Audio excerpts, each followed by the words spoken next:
గ్రంథము 1వ అధ్యాయము 4-12 వరకు. గొంగళి పురుగులు విడిచిన దానిని మిడతలు తినివేసి ఉన్నవి, మిడతలు విడిచిన దానిని పసర పురుగులు తినివేసి ఉన్నవి, పసర పురుగులు విడిచిన దానిని చీడ పురుగులు తినివేసి ఉన్నవి. మత్తులారా, మేలుకొని కన్నీరు విడువడి, ద్రాక్షారసము పానము చేయువార్లారా రోదనము చేయుడి. క్రొత్త ద్రాక్షారసము మీ నోటికి రాకుండా నాశనమాయను. లెక్కలేని బలమైన జనాంగము నా దేశం మీదకి వచ్చి ఉన్నది. వాటి పళ్ళు సింహపు కోరల వంటివి, వాటి కాటు ఆడు సింహపు కాటు వంటిది. అవి నా ద్రాక్ష చెట్లను పాడు చేసి ఉన్నవి, నా అంజూరపు చెట్లను తుత్తునీయులుగా కొరికి ఉన్నవి. బెరడు ఒలిచి వాటిని పారవేయగా చెట్ల కొమ్మలు తెలుపాయెను. పెనిమిటిపోయిన యవనురాలు గోనెపట్ట కట్టుకొని అంగలార్చునట్లు నీవు అంగలార్చుము. నైవేద్యమును పానార్పణమును యెహోవా మందిరములోనికి రాకుండా నిలిచిపోయిను. యెహోవా పరిచర్య చేయు యాజకులు అంగలార్చుచున్నారు. పొలము పాడైపోయెను, భూమి అంగలార్చుచున్నది, ధాన్యము నశించెను, క్రొత్త ద్రాక్షారసము లేకపోయెను, తైల వృక్షములు వాడిపోయెను, భూమి మీది పైరు చెడిపోయెను. గోధుమ కర్రలను యవల కర్రలను చూచి సేద్యగాండ్లారా సిగ్గునందుడి. ద్రాక్ష తోట కాపురులారా రోదనము చేయుడి. ద్రాక్ష చెట్లు చెడిపోయెను, అంజూరపు చెట్లు వాడిపోయెను, దానిమ్మ చెట్లును ఈత చెట్లును జల్దరు చెట్లును తోట చెట్లనియు వాడిపోయినవి. నరులకు సంతోషమేమియూ లేకపోయెను. గమనించండి, ఇక్కడ మిడతలు అంటే సాదృశ్యం ఏంటిదంటే అపవాది మనల్ని ఎప్పుడు దోచుకోవాలని, అంటే వాడికి అదే పేరు కదా, నాశనం చేసేవాడు, హంతకుడు, దొంగ. మన జీవితాన్ని నాశనం చేయాలని, మన దగ్గర ఉన్న మంచివని దొంగలించడానికి, మనల్ని హత్య చేయడానికి, మనల్ని చంపేయడానికి ఇటువంటి ఆశలు పంతూ ఉంటాడు. ఇక్కడ లోకస్ మిడతలకి సాదృశ్యం అపవాది. ఈరోజు మన జీవితంలో మనం అందరము అనేక రీతులుగా కోల్పోయాం కదండి. అనేక రీతులుగా మనం ఎన్నో కోల్పోయాము. చాలామంది వాళ్ళ డబ్బుని కోల్పోయారు, లేకపోతే ఉన్న స్థితిని కోల్పోయారు, ఉన్న ఉద్యోగాన్ని కోల్పోయారు, ఏదో రీతిగా ఏదేదో కోల్పోయి ఉంటారు, తప్పకుండా కోల్పోయి ఉంటారు. ఎందుకు కోల్పోయారు అంటే దేవుడు ఇక్కడ చెప్తుంది ఏంటిదంటే మన పాపము బట్టే మనము కోల్పోయాము. మన పైన ఉన్న శాపము, మన పైన అపవాది చేసిన దాడిని బట్టి మనము కోల్పోతున్నాము. ఈరోజు చాలామంది చెప్పేది ఏంటంటే మొదట మేము ఎంతో గనులుగా ఉండేవారము, మొదట మేము ఎంతోగానో దర్జాగా ఉండేవాళ్ళం, మేము ఎంతో గొప్ప స్థితిలో ఉండేవారము, పూర్వదినాలు చాలా బాగుండేవి. ఇప్పుడేమో చూసినట్లయితే మేము దిగజారిపోయిన స్థితిలో ఉన్నాము, అన్నీ కోల్పోయిన వారుగున్నాము. ఏది కూడా మా చేతిలో మిగిలినట్లు అనిపించలేదు. ఇంట్లో ఆశీర్వాదం లేదు, జీవితంలో ఆశీర్వాదం లేదు, కుటుంబంలో సమాధానం లేదు, ఎక్కడ చూసిన అల్లకల్లోల పరిస్థితులే ఉన్నాయి అని చాలామంది చెప్తూ ఉన్నారు. వై అని అడుగుతున్నారా మీరు? Did you ask yourself, ఎందుకు అలా జరుగుతుంది అని అడుగుకుంటున్నారా? మీరు అడుగుకోండి, మిమ్మల్ని మీరు why is there no blessing in my life? ఎందుకు నా జీవితంలో ఆశీర్వాదం లేకుండా? ఎక్కడ అపవాదికి సందు దొరికింది? ఈరోజు లోకస్ట్ అంటే నేను అపవాది అని ఎందుకు చెప్తున్నానంటే, ఒకవేళ మిడతలు కానీ మన దగ్గరకు వచ్చినాయి అనుకోండి, మనం ఏం చేస్తాము? మన ఇంటి చుట్టూ వచ్చినాయి అనుకోండి, ఏం చేస్తాము? మొదటిగా తలుపులు కిటికీలు అన్నీ వేసి కూర్చుంటాం కదా. అదే రీతిగా అపవాదికి ఎక్కడ మీ దగ్గర సందు దొరికింది అంటే, ఎక్కడ తలుపు తెరిచి ఉంచారు, ఎక్కడ అపవాదికి కిటికీ తెరిచి ఉంచారు. ఎందుకంటే అపవాది రావడానికి, అపవాది నాశనం చేయడానికి సందు ఇవ్వకపోతే వాడు ఎలాగ వస్తాడు? అంతే కదా.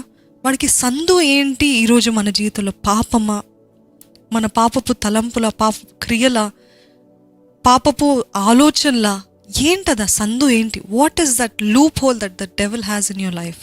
మీ జీవితంలో సాతానికి, అపవాదికి సందు ఎక్కడ దొరికింది అని అడగండి, మీరు పరీక్షించుకోండి.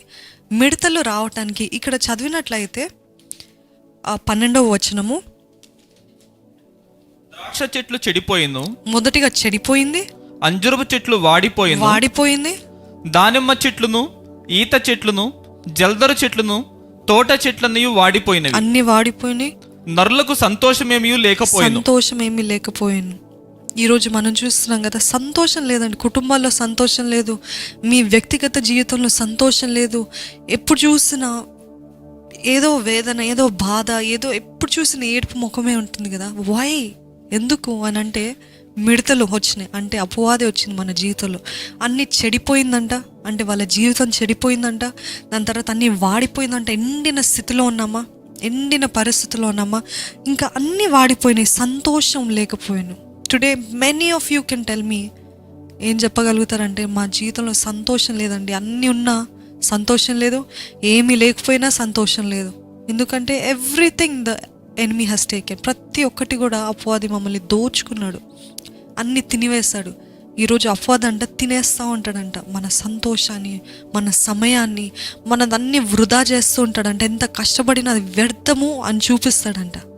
ఎందుకంటే దేవుని సన్నిధి మన జీవితంలో, మన కుటుంబంలో లేకపోతే అపవాది రెడీగా ఉంటాడంటే వాక్యమే సెలవిస్తుంది కదా, వాడు గర్జించు సింహము, ఎప్పుడు ఎవరిని మృంగుదమా అని తిరుగుతున్నాడంట. మీ జీవితంలో, మీ కుటుంబంలో ఒక్కసారి ఇప్పుడే గ్రహించుకోండి. వై అని అంటే అపవాది మీ జీవితంలో, మీ కుటుంబంలో ఏలుబడి చేస్తున్నాడు. He's ruling your house, he's ruling your family.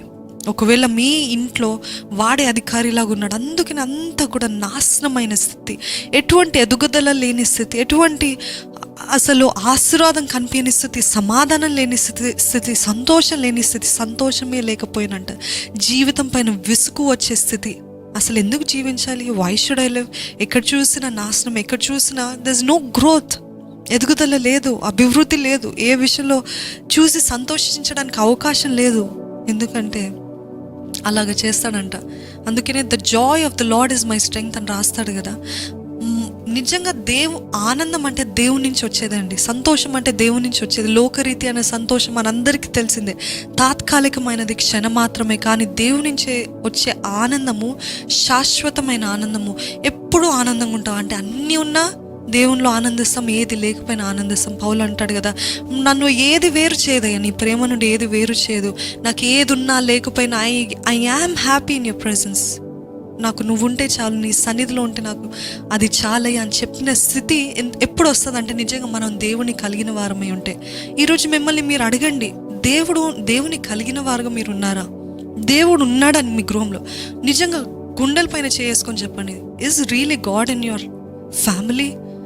మీ కుటుంబంలో, మీ గృహములో, లేకపోతే మీ వ్యక్తిగత జీవితంలో మీకు అటువంటి ఇంటిమేట్ రిలేషన్షిప్, దగ్గరైన సహవాసము, సంబంధం ఆయనతో ఉందా? అడగండి. అందుకనేమో కదా మన జీవితంలో ఇంత కోల్పోయిన స్థితి. అందుకనేమో కదా ఈరోజు మీరు అడుగుతుండొచ్చు, మొదటిగా నా భర్త ప్రేమించిన రీతిగా ఎందుకు ప్రేమించట్లేదే, నా భార్య ప్రేమించిన రీతిగా ఎందుకు ప్రేమించట్లేదు, పిల్లలు నన్ను ప్రేమించట్లేదు, ఇంట్లో సమాధానం లేదు, కూర్చోబెట్టుకున్న ప్రతి ఒక్క సంపద, ప్రతి ఒక్కటి కూడా ఎవరు దొంగలిస్తున్నారో అర్థం కావట్లేదు, ఎక్కడ పోతున్నాయి అర్థం కావట్లేదు, చేతులు ఏది మిగలట్లేదు, ఎంతగా సంపాదించినా, ఎంతగా కష్టపడినా, ఏది చేసినా మిగలట్లేదయ్యా అని చెప్తున్నారా? మిడతలు వచ్చినాయేమో జాగ్రత్త, అపవాది వచ్చాడేమో జాగ్రత్త.